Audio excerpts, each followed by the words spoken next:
Good morning, Atamingo listeners around the world. Today we have a very, very special person that's going to be interviewed today.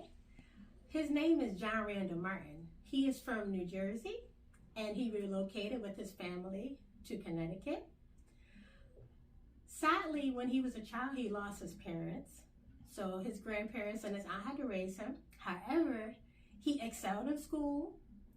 He also was able to attend Makerspace for the engineering program, and he became an engineer. Throughout his life, he's been an engineer, and he also became a published author last year with his book titled The Extraordinary Life of John Randle Martin. So pick that up, it's at Amazon. And I want to also express, before I close, if you meet this man, you will see how extraordinary he truly is. So I hope you enjoyed today's interview because you're really in for a treat. Good afternoon. You can check my work out at 99 Plaza, East Hartford. Yes. What John is trying to say is you can check out his recent work at 99 Founders Plaza in East Hartford. The reason why that building sold is because of his work. Because before it was considered a dump until he renovated it. Welcome to another episode of Creators Corner. My name is James Dale. I'm your host, and with me is John Randle Martin. How you doing today? Good morning, sir. How you doing? I appreciate Lady Laylee with the informative introduction for Mr. John. So tell us a little bit more about yourself. She said that you were an engineer. How did you come about being an engineer? Well, I was an engineer. I worked at Pratt Whitney, and I can read blueprint, and I can took a lot of tests. Mm-hmm. And I passed a lot of them. I failed a couple, but I made it. Yeah, so growing up in the Bronx, most of my audience would know that about me. My dream and aspiration in life was to be an architect, be an engineer. I went to Alfred E. Smith High School in the Bronx on 3rd Avenue, 151st Street. Shout out to Smith High School. What inspired me to be an engineer is a next door neighbor lived across the street. And he was an architect. You know, picture in my mind, the way I can describe him is Wesley Snipes in Jungle Fever. You know, he was an architect and was always clean cut. And growing up as a kid in the 90s, it wasn't the 80s at that time, everybody was wearing cross colors and baggy jeans, and he used to stand out like a sore thumb because he had on slacks and his white shirt and clean cut, and he always had his blueprints with him going to work. And I always admired that because throughout all the chaos, he remained focused and he did what he needed to do to achieve his goal. So that was my inspiration to become an architect. When I was 9 years old, my mother invited her employees over to the house. Robinette and her husband, his name escapes me. She was an investment banker. Her husband was an engineer, he was an architect, and their son was an architect. And I said earlier that a neighbor of mine across the street inspired me to be an architect. And during dinner, Robinette's husband asked me, why am I so ambitious? Because I revealed to him that I wanted to be an architect. And he asked me, why am I so ambitious? And the question took me aback as an 8-year-old kid. A, I should know what ambition means. And B, why am I aspiring to be an architect? You know, that's the gist of what I got from the line of questioning. And I didn't let it rattle me, and I answered him in a way that was respectable for myself and for my mother, because those were her employees. But in the climate that we are in, and it doesn't encompass just present day, that is in the past as well. We as indigenous people, I'm not even going to say black people, we as indigenous people are looked upon as individuals who should not aspire to be more than what society deemed us to be. we should be less than. We should be a janitor. Not there's anything wrong with that. We should be a garbage man or something, or do something menial. To aspire to be an engineer is something that is outside of the scope that society would want us to strive to handle, to become. And for me, that was the proverbial light that burned within me, that ensured that I wasn't going to fall on the wayside. I wasn't going to falter. I was going to do everything humanly possible to be the best version of myself. But enough about me. How many years have you were you an engineer? I would say close to maybe 23. 23 years. Did you become an architect here in Connecticut, or did you do that in another state and then move out? No, I worked up from, well, I did most of it in Connecticut. Okay. Are there any specific aspect of engineering that you specialized in, or it was just anything that somebody needed a plans for? Well, it was a plan, and took a lot of tests and bettered myself at everything I could. So is there any buildings out here in the New England area that has your stamp on it? Do you have a plaque in it where people can introduce and say, okay, this is John Randle Martin, who, Oh, I got some in we could have some in G Foxes. We got some in, most of our work was out of state. Okay. We did a lot of New York. Okay. We did a lot of Jersey. Did a lot of New London. Okay. All in a little smaller places. We didn't get a chance to go up in Boston, New Hampshire and all that. We didn't get that far. Okay. So what inspired you to become an engineer? Was that your biggest dream and aspiration as a kid growing up? No. I seen other guys take a shot at it, and I took a shot at it. Okay. And I really enjoyed that. 23 years of engineering. So after you retired, what was your segue? How did you segue into retirement? Took life very easy, and now I do what I want and come when I want. I hear you. So you put in that work. So to all my viewers out there, if you have a dream and you have that mindset and you have that laser focus, life will be easy for you, because you are doing what you want to do, and every morning is like the first day in your life. You wake up with a vigor about you. You have a smile on your face, and it's not even just on your face, it's inside your heart. And then whatever you do that to the nth degree, because that is what you want to do. Like John Randle Martin, he is an engineer for 23 years, and he put his heart and soul in every project that he did, and he enjoyed every minute of doing that. So when you retired, how long after retirement did you decide to write your book? I'm going to assume it's an autobiography. Yeah, let's say about a year, 2 years. Yeah. So did you have some help along the way to publish it, Lady Lally? You put it in it? Okay. Yeah. Okay. So is it everything? Is there no thing in your interview? I mean, not in your book that is left out of your life, or did you just focus squarely on your engineering? No, I focused on a lot of other things. In the days of living, I tell everybody, always better yourself. Mm-hmm. There's more goals out there to accomplish. And the main thing I tell a lot of people, look for your high goal, do it, mark it off. You can put it on a piece of paper. Hey, I want to do this. Boom, knock it off. Mm-hmm. Next month. You always have, I tell people, take 5 goals of what you want to do after you retire or when you're in retirement, coming into retirement. Mm-hmm. Do these 5 things. You can't ask for nothing else better. Mm-hmm. You gotta understand, you're only walking through. I tell that people, you're only walking through here. But the times that you're here, you better do what you want to do.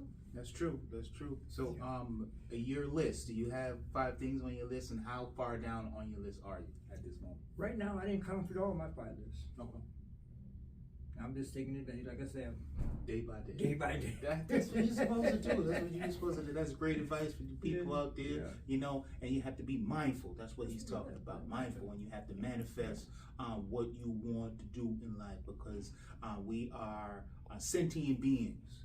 You know, this is our husk. These are our avatars, and what we want to do, like Mr. John Randle is instilling in you as my audience, is to put all the energy in your inner self. When you have that conversation and you tether that bridge between you and your inner self, you can accomplish everything. And then you write to your subconscious and say, this is what I want to accomplish.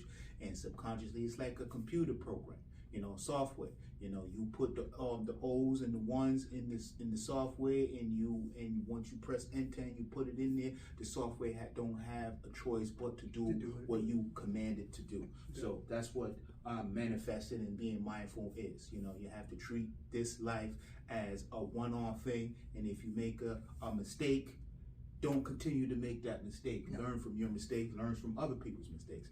Me personally, I am the last of 4 boys, and my brothers ran amok in New York, and what they and their friends did and didn't do, I learned from them. I used them as a catapult, a platform. You know, I stood on the shoulders of giants, and whatever worked for them, I try to incorporate it in my life. You know, and whatever didn't work for them and their friends, I said I wasn't going to do that. You know, growing up in the Bronx, there was a lot of gang activity. There was a lot of drug dealers and criminals and robbers and things of that nature, and it was right in my inner circle. And I knew that wasn't the proper path for me, because it didn't work out for any of them. You know, they had a success for a little bit of time, but they weren't able to retire from it. You know, so you put your energy in things that you could benefit from later on in your life. He put a lot of coins in the bank. I'm not just talking about figuratively, I'm talking about other ways, and you are benefiting from what you put in the bank when you just started. And you can live the life that has you see fit. If you want to wake up 5 o'clock in the morning, you can wake up 5 o'clock in the morning. If you want to run 2 miles, you can run 2 miles. If you want to take up sewing or rowing or anything that you want to do, you paid the dues to do exactly what you want to do right now. So, what is your fondest memory of being an engineer? That's a good one. That's a good one. I can answer it. I had a major project that nobody could solve, but they turned it over to me and left me alone. I solved it for them. Okay. Yeah. Okay. I was So very happy. You know, couldn't believe that it could be done, but I did it. you know, you was a go-to guy. Yeah. Okay, that's good. You know, and that's what one lesson that I learned when I was in school. I went to Full Sail University. Shout out to Full Sail University. And one of my professors said that you want to approach a company or job, task at hand, and not just be narrow-minded. You have to look at any situation that you are going to be an asset and not a liability. If you're an asset, you can wear more than one hat, and you could problem solve. You know, you are going to have longevity in whatever industry that you go into. You know, case in point, if you are a editor for ESPN, just putting it out there, and they need somebody to come on camera and do an interview because the interviewer was sick or something like that, you know, and you have it in your mind and you open-minded and you can attack anything and not just say, no, I'm just an engineer, I don't go on camera.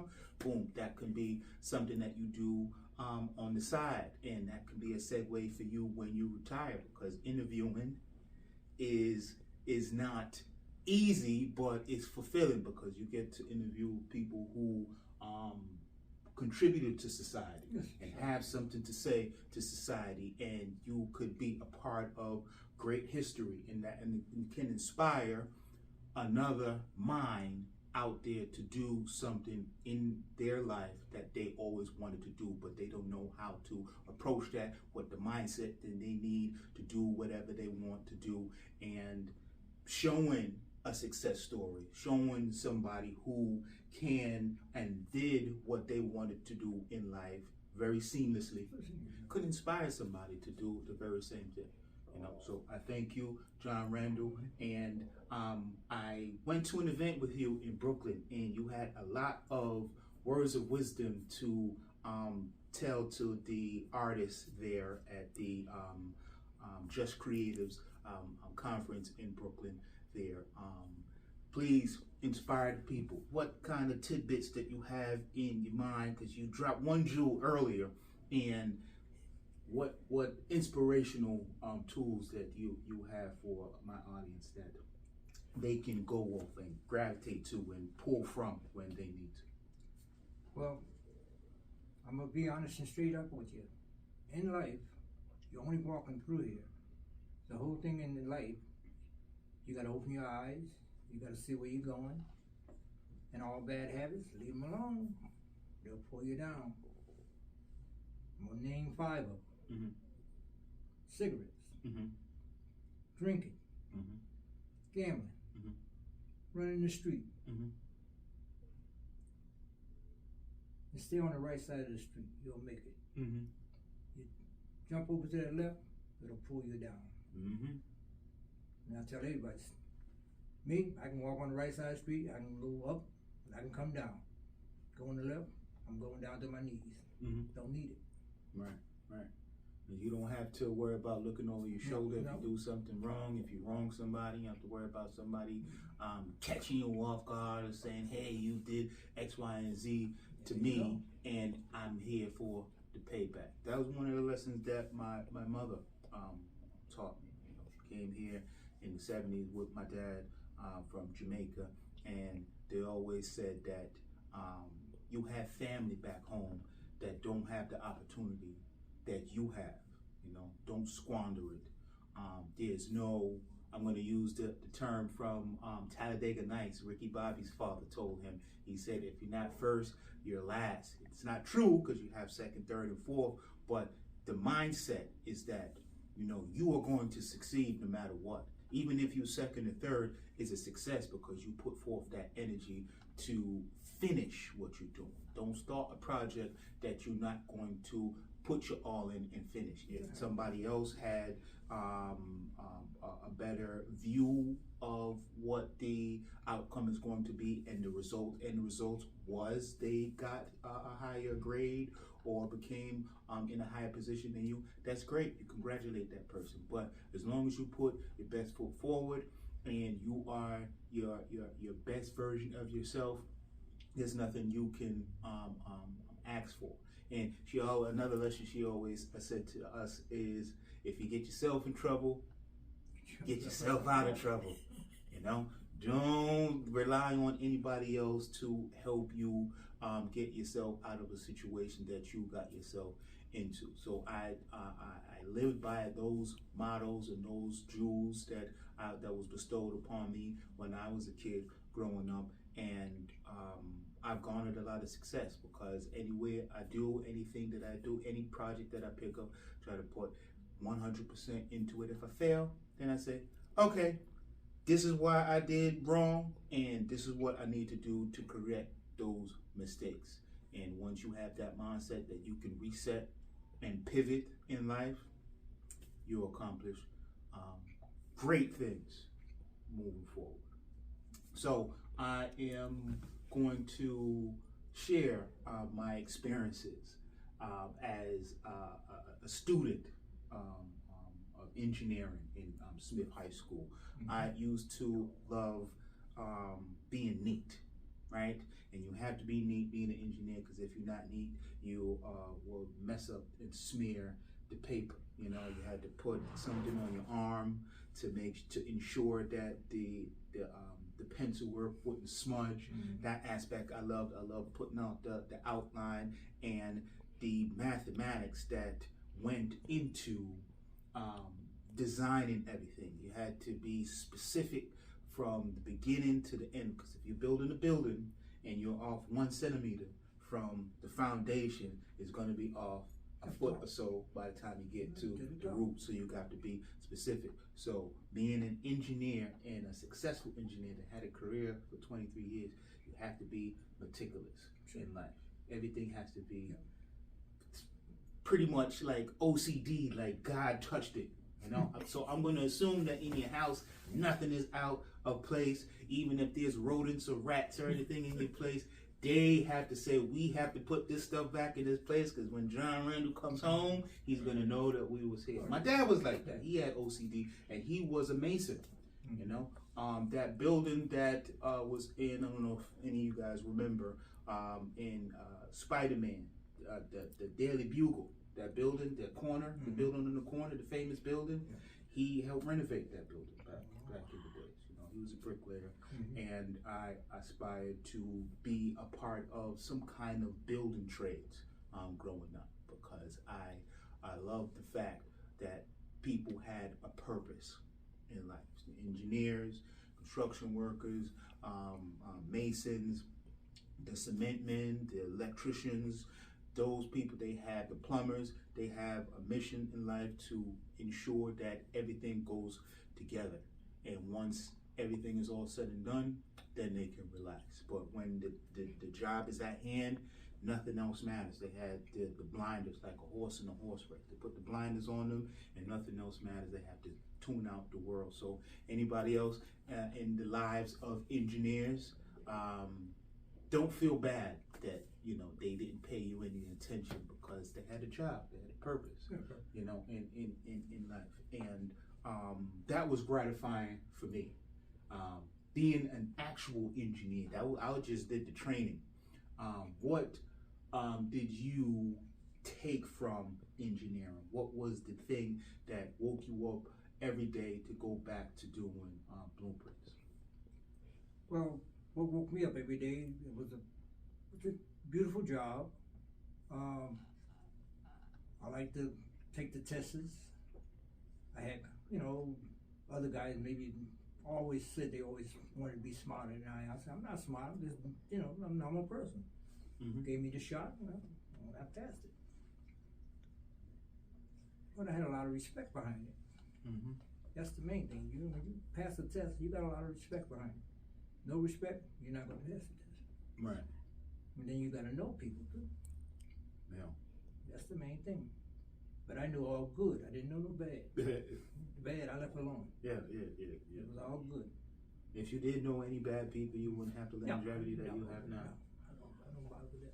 And those are pitfalls in life. You know, if you have a pitfall, it's labeled a pitfall for a reason, because once you gravitate towards it, you're going to stay in that space in life. And even if you move forward physically, mentally, you're still there, because once you get caught doing something bad, you're going to pay your debt to society, and a long period of time is going to go by until you get another opportunity to move forward. It's like being stuck in the morning. It's like being in a nightmare, that this recurring every night, and you can't wake up until you realize what your mistakes was and atone for your mistakes.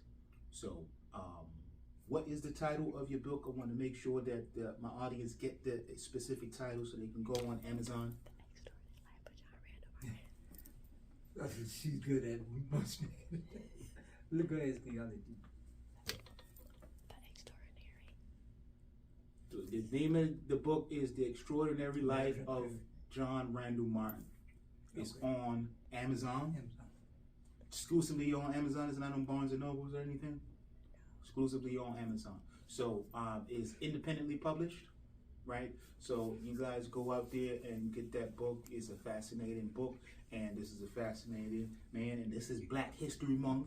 And at work, I work for CT Transit, and they have a video, a montage of all of the African Americans who paved the way and did something that made our lives now in 2024 more convenient.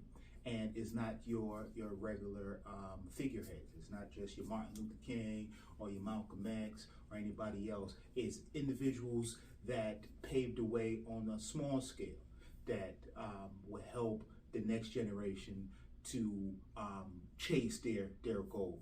And one day I want to see your name up there because you paved the way for a lot of people. And you may not know it, but I'm going to give you your flowers while you're still here, that your life means something and you inspire a lot of people to do more than what they thought they would have done. So I appreciate your time, and on this note, you have the floor. Any last remarks that you want, let my audience know. Well, all I like to see in the world today is everybody better themselves. There's a lot of good things out of life. Life is very easy to make. It's a good road to walk down. And just open your eyes and see where you're going. Thank you. And on that note, my name is James Dale. This is Creatives Corner, and I'm here with engineer extraordinaire John Randle Martin. See you on the next one.